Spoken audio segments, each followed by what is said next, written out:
Hey guys, welcome back to my channel. This is the last part of Botanical Garden Visit. ഇന്ന് നമ്മൾ കാണാൻ പോകുന്നത് അതുല്യനായ ഒരു വൈദ്യൻ്റെ ദീർഘവീക്ഷണത്തെക്കുറിച്ചാണ്. അതായത് ടി അച്യുതൻ എന്ന അതുല്യ വൈദ്യൻ എങ്ങനെയാണ് ഒരു കാലത്ത് രോഗികളെ ചികിത്സിച്ചിരുന്നത്, അദ്ദേഹത്തിൻ്റെ കാഴ്ചപ്പാടുകൾ എന്തായിരുന്നു, കുറച്ചു നേരം അദ്ദേഹത്തിൻ്റെ ഓർമ്മകളിലൂടെ കടന്നു പോവുക എന്നതാണ് ഇന്നത്തെ ഞങ്ങളുടെ ലക്ഷ്യം. അപ്പോൾ ആദ്യം തന്നെ ഞങ്ങളെല്ലാവരും ആ കവാടം കടന്ന് അകത്തേക്ക് കയറി. അവിടെ കയറിയപ്പോൾ തന്നെ ഒരു പ്രത്യേകതരം അനുഭൂതിയാണ്. ഒരു കാടിൻ്റെ നടുവിൽ ഒരു ചെറിയ ഒരു വീട്, അവിടെ ഒരു മരത്തിൽ ഒരു പ്രത്യേക രൂപം കളിമണ്ണിൽ ഉണ്ടാക്കി വെച്ചിട്ടുണ്ട്. പിന്നെ തൊട്ടടുത്ത് അരുവി ഒഴുകുന്നുണ്ട്.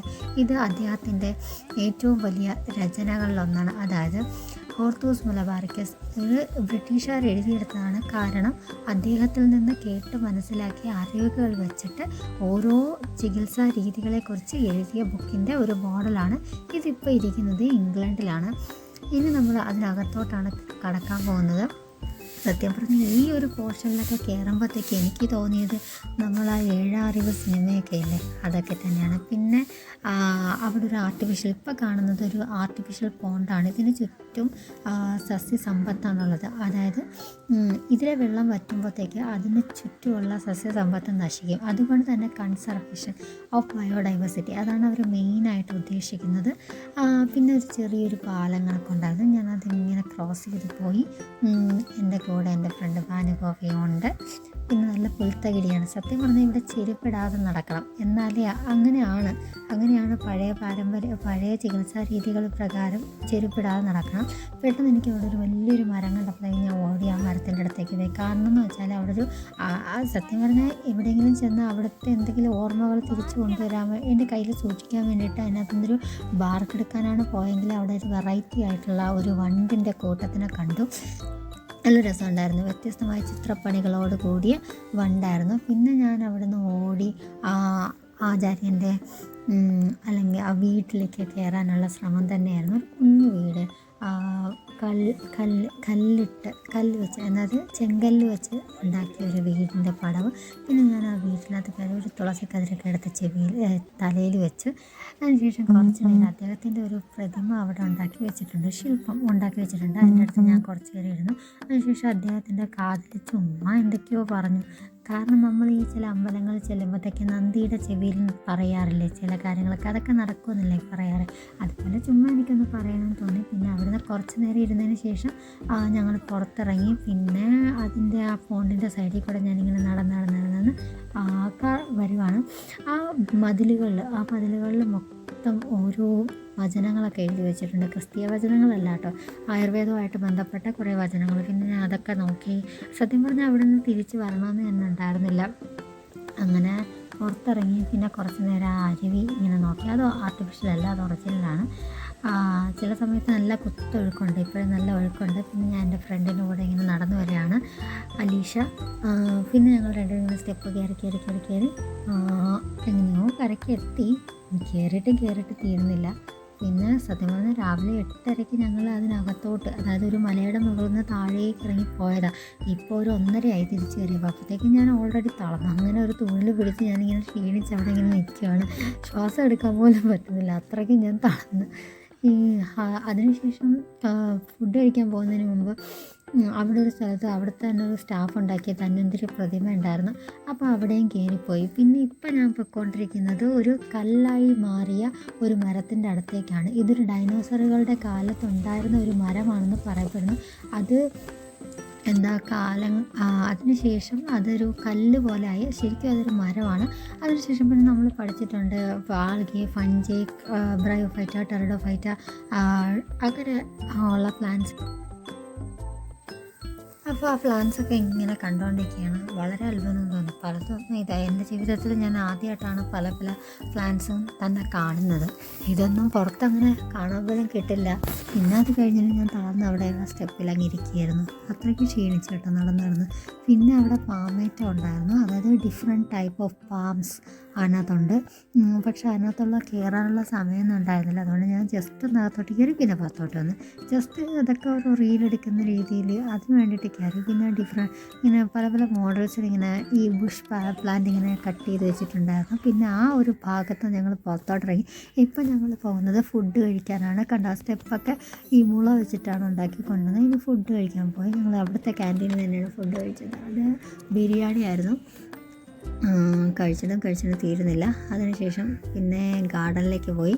നല്ല രസമുള്ള പ്ലാന്റ്സ് ആയിരുന്നു. അവിടെ നിന്നൊക്കെ എടുത്തുകൊണ്ട് വരണമെന്നുണ്ടായിരുന്നു, പക്ഷെ പറ്റിയില്ല.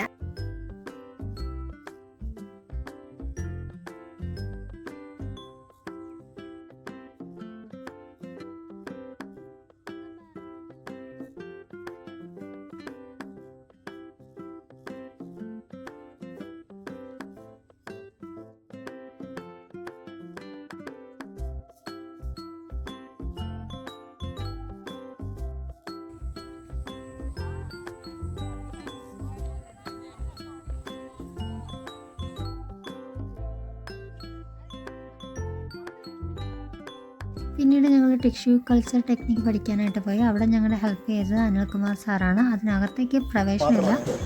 സോ മറ്റുള്ള ജീവികളെയോ മനുഷ്യനെയോ ഒന്നും നമുക്ക് എന്താക്കാൻ പറ്റില്ല. അങ്ങനെ പറ്റുമായിരുന്നെങ്കിൽ നമുക്ക് പ്രോൺസ് അത് വേറെ അത് ഇല്ലാതല്ല. ടിഷ്യൂ കൾച്ചർ ചെയ്യാൻ പറ്റുമായിരുന്നെങ്കിൽ നമുക്ക് നമ്മൾ പ്രധാനപ്പെട്ട ആരെങ്കിലും മനുഷ്യ കിടക്കുമ്പോൾ അവരിൽ നിന്ന് ടിഷ്യൂ കൊണ്ടുവന്നിട്ട് അടുത്ത ലാബ് കൊണ്ടുവരുന്ന മാഷത്തൊന്നും ഉണ്ടാക്കിയാൽ നമ്മൾ അച്ഛനെയോ അമ്മേനെയോ അല്ലെങ്കിൽ ആരെയോ ബന്ധപ്പെട്ട ആൾക്ക് നമുക്ക് എന്താക്കായിരുന്നു കുപ്പിയിലാക്കാൻ പറ്റും. But you can do it. എന്താ reason? What is the reason? You know, totipotency. Totipotency means total potentiality or total capacity of a plant cell to become a whole plant. But in the case of animals, you can't see this type of totipotency. Due to the presence of this totipotency or total capacity of the plant, you can do this tissue culture but only in plants. Plants മാത്രമേ നമുക്ക് എന്താക്കാൻ പറ്റുള്ളൂ കുപ്പിയിലൊക്കെ. അതായത് അവിടെ ഒരു restriction nature തന്നെ കൊടുത്തത്, പ്രകൃതി തന്നെ. അത് മനസ്സിലായോ? അപ്പോൾ ലക്സ് ലൈറ്റാണ് നമ്മൾ കൊടുക്കുന്നത്. അപ്പോൾ ജോയിൻ ചേമ്പറിൻ്റെ പ്രത്യേകത ടെമ്പറേച്ചർ 20+- ആയിരിക്കും, ഹ്യൂമിഡിറ്റി 90+95 ആയിരിക്കും. അതുപോലെ തന്നെ ഇന്റൻസിറ്റി 1500 ലക്സ് ലൈറ്റാണ്. 1500 ലക്സ് ലൈറ്റ് നമ്മൾ കൊടുക്കുന്നത് സാധാരണ ട്യൂബിൽ. മനസ്സിലായോ? അപ്പോൾ എങ്ങനെയാണ് അതിൻ്റെ ക്രമീകരണം എന്നുള്ളത് നിങ്ങൾ കണ്ണാടി കൂടി ഒന്ന് നോക്കിയാൽ നിങ്ങൾക്ക് മനസ്സിലാവും. ബാക്കിയുള്ള ഏരിയകളിലൊക്കെ ഒന്നും നമുക്ക് പോകാൻ, ഞാൻ ഇവിടുത്തെ സ്റ്റാഫാണ്, എനിക്ക് പോലും പ്രവേശനമില്ല. അതുകൊണ്ട് നിങ്ങൾ ക്ഷമിക്കുക. ഏതോ ടിഷ്യൂ കൾച്ചർ ലബോറട്ടറി പോയാലും ഉത്തരത്തിൽ ഞങ്ങൾക്ക് നമ്മുടെ സ്റ്റെറൈൽ കണ്ടീഷൻ. മനസ്സിലായി? എപ്പോഴെങ്കിലും ഒരു ബാക്ടീരിയ കയറി കഴിഞ്ഞാൽ നമ്മുടെ ബാച്ച് മുഴുവൻ. മനസ്സിലായി? നിങ്ങളെ കറങ്ങി ഒന്ന് പോയിട്ട് സൂക്ഷ്മമായിട്ട് നിങ്ങൾ ഒന്ന് പുറത്ത് പോയിട്ട് വീട്ടിൽ പോയിട്ട് ദർശനത്തിൻ്റെ വെച്ച് നോക്കി എന്തൊക്കെ ബാക്ടീരിയ നിങ്ങളുടെ ശരീരത്തിൽ ഇന്നുണ്ടാവുന്നുണ്ട്. കാരണം ഇവിടുത്തെ പ്ലാന്റ്സും മറ്റൊക്കെ നിങ്ങൾ തൊട്ടല്ലേ. അപ്പോൾ അതുകൊണ്ട് കണ്ടാമിനേറ്റഡ് ആണ് നിങ്ങളുടെ ബോഡി, നമ്മുടെ ബോഡി കണ്ടാമിനേറ്റ്. അതുകൊണ്ട് നമ്മൾ പുറത്തുള്ളിലേക്ക് പ്രവേശനം. ഇനി അടുത്ത് നമ്മൾ കാണുന്ന കുറേ ജാറുകളാണ്. ഇതിനകത്ത് ടിഷ്യൂ കൾച്ചറിൻ്റെ ഓരോ സ്റ്റെപ്പാണ്. ആക്ച്വലി ഇതിനകത്ത് ഇപ്പോൾ ഒരു വാഴ ടിഷ്യൂ കൾച്ചർ ചെയ്ത് വെച്ചിരിക്കുകയാണ്. അതായത് 100-ലധികം വാഴത്തൈകളുണ്ട്. അതെങ്ങനെയാണ്, അതായത് മദർ പ്ലാന്റിൽ നിന്ന് പ്രോപ്പറായിട്ടുള്ള സെല്ലിനെ കളക്ട് ചെയ്യുന്നു, അതിനെ അതിൻ്റെ ഇമ്പ്യൂരിറ്റി മാറ്റിയിട്ട് അതിന് ന്യൂട്രിയൻ്റ് മീഡിയത്തിൽ ഇടുന്നു, ന്യൂട്രിയൻ്റ് ജെല്ലിടുന്നു, പിന്നെ ന്യൂട്രിയൻ്റ് സൊല്യൂഷനിൽ എടുക്കുന്നു. അത് പ്രോപ്പർ ഗ്രോത്ത് ആയിട്ടുള്ള ഒരു പ്ലാന്റ്. അങ്ങനെയൊക്കെ ഓരോന്നും നമ്മളിങ്ങനെ കണ്ട് ആസ്വദിക്കുകയാണ്. പക്ഷെ അതിനകത്ത് കയറി അത് കാണാനുള്ള പറ്റില്ല, കണ്ടാമിനേഷൻ ഉണ്ട്. അത് ജസ്റ്റ് നമുക്ക് പുറത്തുനിന്ന് കാണാം. ഇതാണത്. അതിനുശേഷം ഞങ്ങൾ പിന്നെ പോയത് അവിടുത്തെ ലബോറട്ടറിയിലേക്കാണ്. അതായത് കെമിക്കൽ വർക്ക്സൊക്കെ നടത്തുന്ന ലബോറട്ടറിയിലേക്കാണ്. അവിടെയും നല്ല ക്ലാസ്സുകൾ കണ്ടു. പിന്നെ വെറൈറ്റി ആയിട്ടുള്ള കുറേ അപ്പാരറ്റസ്, എങ്ങനെയാണ് എസെൻഷ്യൽ ഓയിലിന്, അതായത് ഡ്രഗ്സ് എന്നൊക്കെ എടുക്കുന്നതെന്നും അതിൻ്റെ സ്റ്റാൻഡേർഡൈസേഷൻ പ്രോസസ്സ് എങ്ങനെയൊക്കെയാണെന്നും പഠിക്കാനായിരുന്നു ഞങ്ങൾ അവിടെ പോയത്.